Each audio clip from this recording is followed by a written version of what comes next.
Кошка – правая рука Бога, единственное существо, которому дозволено входить и в церкви, и в мечети. Ей даны 9 жизней, и каждая из них не для себя.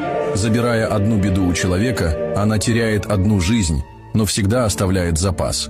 Она – посланница, которая с самого начала поселилась рядом с человеком и сопровождает его на протяжении веков, и это единственное существо, которое живет рядом не по принуждению, а по собственной воле. Кошка никогда не останется с дурным человеком, но если она выбрала остаться, значит, ты достоин.